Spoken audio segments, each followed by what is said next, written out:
Hello and welcome back. I'm Erica with Revival Threadworks, and in today's QMX video we're going to be talking about pantographs. I've been seeing in some of the groups people are a little bit concerned and a little confused about how to make a pantograph fit their space.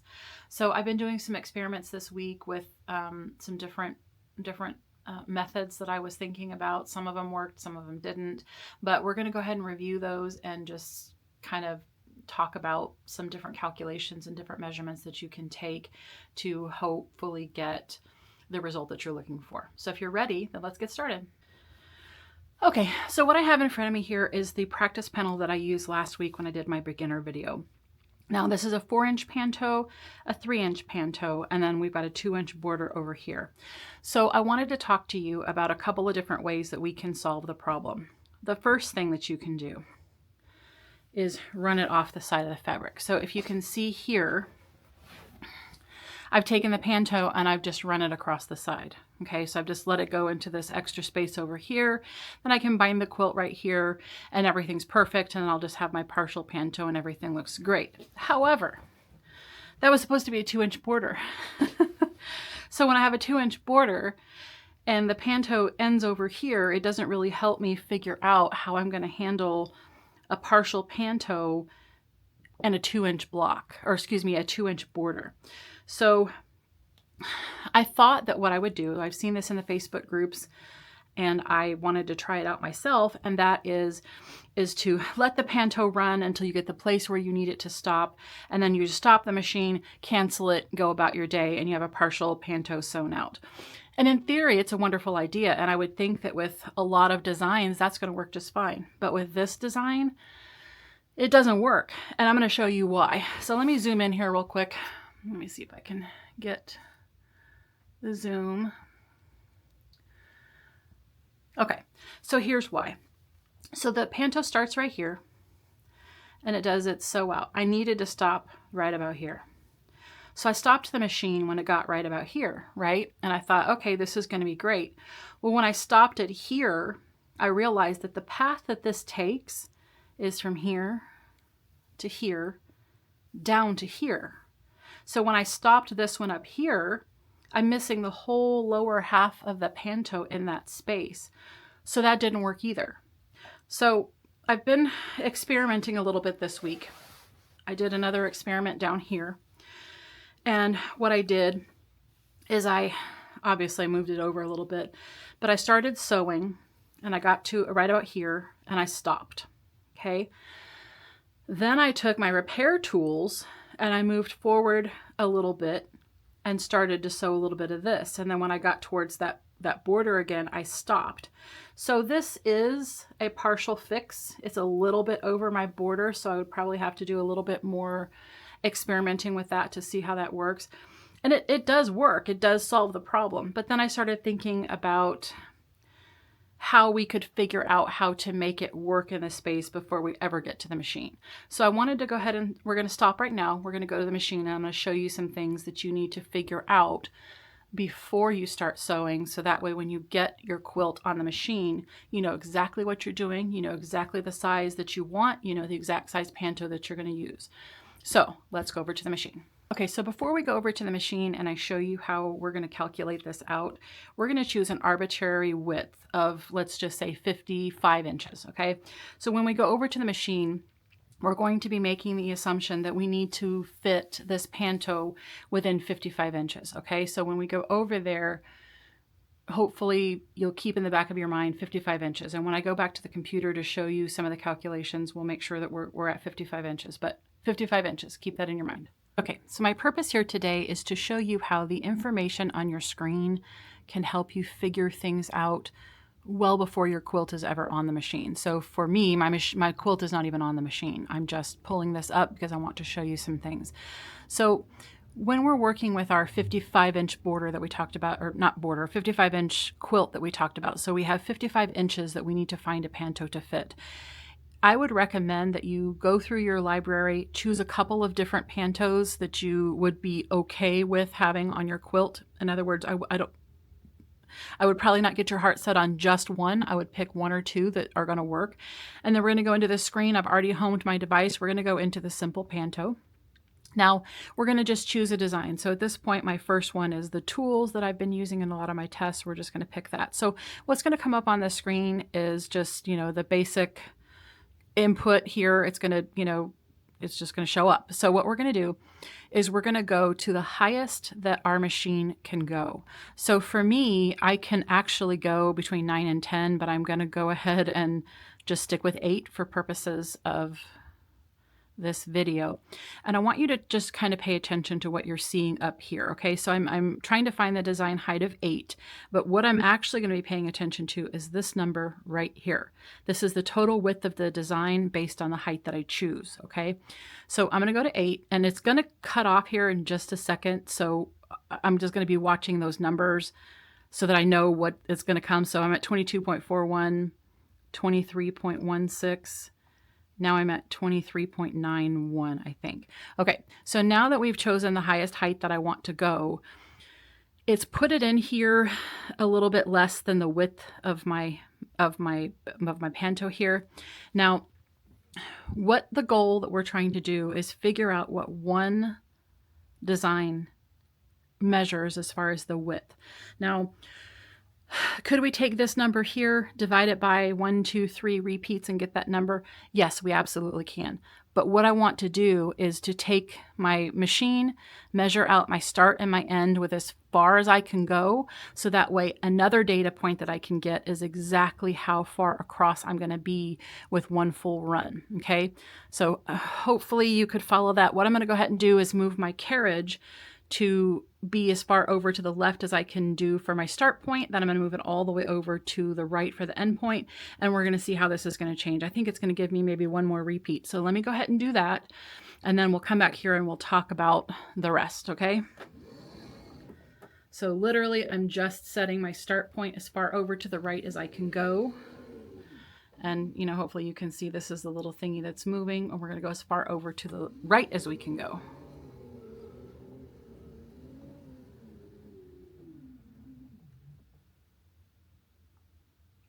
Okay, so what that did is that now gave me 4 repeats. So before I had 3 repeats. So this is going to be important information. So again, this shows me how far I can actually go with one hooping or one framing, and I can go 31.87 inches across. Okay, so again, this is the number that we're interested in, and I'm going to show you what we're going to do with that.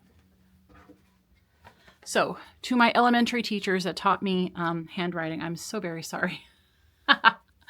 What I'm doing here is I'm going to record that distance and how many repeats there are at 8 inches, 7 inches, 6 inches, 5 inches, and 4 inches. I've decided that I don't really like anything much shorter than 4 inches because I just think it gets a little bit too tiny.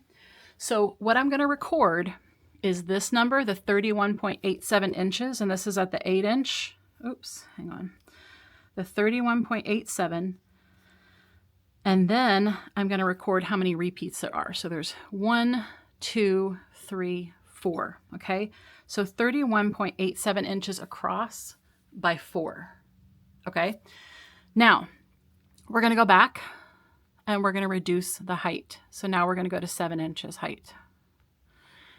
Now we've got our start and our end points where they can be. So this is reducing because it's not going to be able to give us another full Panto. So now we're going to write down 27.89. And then we're going to write down 1, 2, 3, 4 Pantos. Okay, so again, it's going to look like this. And now we're going to reduce that down to 6. 29.88. 1, 2, 3, 4, 5 repeats now. Now we're going to go down to 5 inches. 29.88, so the same width. 1, 2, 3, 4, 5, 6 repeats. And now we're going to go all the way down to 4. And we've got 31.87 inches again. 1, 2, 3, 4, 5, 6, 7, 8. We've got 8 repeats on this one. Okay, so now what we know is exactly how far across each one of these Pantos can go. Okay, so based on the height of, again, we've got 4 inches height, we can do 1, 2, 3, 4, 5, 6, 7, 8 pantos across. This number here is important because we're going to take that number there, divide it by the number of pantos so that we figure out how wide each single one is. So now I'm going to switch to my computer and I'm going to do some math, and I'm going to show you a couple of formulas so that we can figure out what to do next. Okay, so I totally changed my mind and I'm so sorry about that. So at the beginning of this, when we were at the machine, I was telling you that you might want to select 2 pantos, and I wanted to go ahead and show you how the type of panto you choose really can have a huge effect on certain things, because some of the pantos are not square like this. This is a completely square panto. Some of them are more rectangle. So let's go ahead and go back to pick a design. We're going to go back to the design library, and I'm going to choose a specific design that I know is rectangular. So we're going to go ahead and choose that. This one. This one is by Embroidery Library. I imported it the other day. Beautiful, but it has some different measurements here. So we're going to go ahead and start with the 4 inches because it's already at 4 inches. Now my frame space has already been set, like the maximum start and maximum end has already been set. So this will expand as if it's possible. So at this point, so we're going to record the 27.33. 27.33, and the repeats are 1, 2, 3, 4.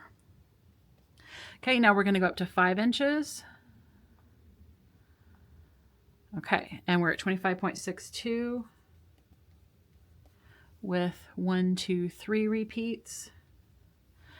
And we're going to go to the 6 inches, 30.75 with 1, 2, 3 repeats. And the 7 inch, 23.91 with 2 repeats, 1 and 2. And now let's go up to the 8 inch and see. And now we're going to watch this number because it's going to get hard to see. 25.62, 26.46, 27.65 looks like. So 27.65, and we got 2 repeats. Okay, so now that we've done this, now we'll go to the machine, or excuse me, now we're going to go to the computer and we're going to try to figure out some of the calculations so that we can figure out how many pantos we can get on our quilt. Okay, so here's where we're going to figure out which panto height works the best for our project. Now, if you'll recall when we were at the table, I told you to remember 55 inches. So our fictional project here is 55 inches wide, and we have to stay within those constraints because we have a border over here. So we have to make sure that we don't go outside of that 55 inches. So what I've done is I've created a little table over here. Now I'm going to cover up a couple of these numbers because I don't want you to panic when you see all the numbers. So this is all the information that we recorded together on screen when we were over at the machine there a couple of minutes ago. So we did 8 inch panto, 7 inch, all the way down to 4 inches. We figured out the total width that it could stitch out in one run, or one framing or hooping or whatever.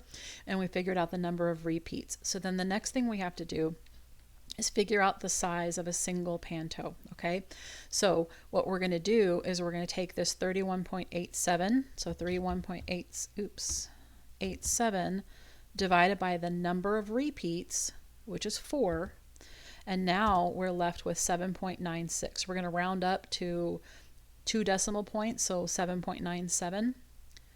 And that's right here, and that's the size of one single repeat, or a single panto, however you want to call it.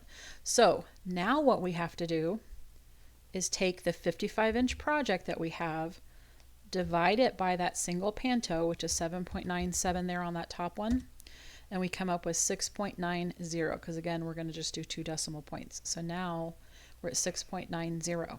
Okay, so what we're going to do is take all of those data points that we had, we're going to figure out what one single panto is, and then we're going to take our total project width, divide it by the single panto size, and we're going to come up with all these numbers over here. I'm going to go ahead and minimize that. Okay, so we've got 6.9, 7.89, 9.2, 11.4, 13.82. Now, what do those numbers mean? What those numbers mean is we could run, with a panto this size at this height, we could run 6.9 pantos within that space. So what we want to do from this point is figure out which one of these heights is closest to a whole number. So 6.9, 7.89, the one that's closest to the whole number is going to be this 11.04. Now, it's only slightly closer to a whole number than this one and this one, so frankly you could probably choose any of these three. I would probably stay away from this one and stay away from this one because they're further apart.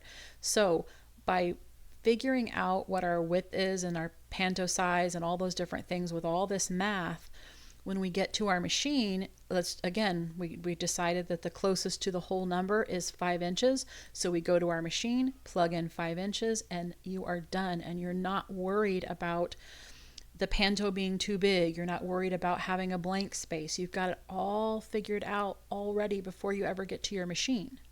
Now, the reason why I showed you a second panto, and we did measurements with the second panto, is because not all pantos are square. Some of them are wider. So with the butterfly one, we saw that the total width was 27.33, but we only got 2 repeats. So a single panto size is much bigger, which means that we have all these other numbers. So looks like here, if you look at the 4-inch and the 8-inch, or excuse me, the 4-inch and the 8-inch, we could choose either one of those because those two right there are as close to a whole number as we can get. Now, 8-inch is slightly closer to a whole number than this one, but literally either one of these is going to work for you. So that's why we're going to do the math before we get over to the machine, or excuse me, before we load our project on the machine, is because we just want to make sure that we know what we're doing, because when we get over to the machine and we have all these questions and all these worries, it's so stressful. So what I'm trying to do is show you how to open up your program, figure out some of these things, write them down, and then you can figure it out before you ever get there. So you know that when you're running the panto, you have 100% confidence that you can run 8 pantos in your space and you will not be inside your border, or you'll not be outside your borders or into your borders. So I'm going to go ahead and prepare a file for you that has this little table, which, obviously it's kind of a little rudimentary table here, but I'm going to go ahead and prepare a little document for you.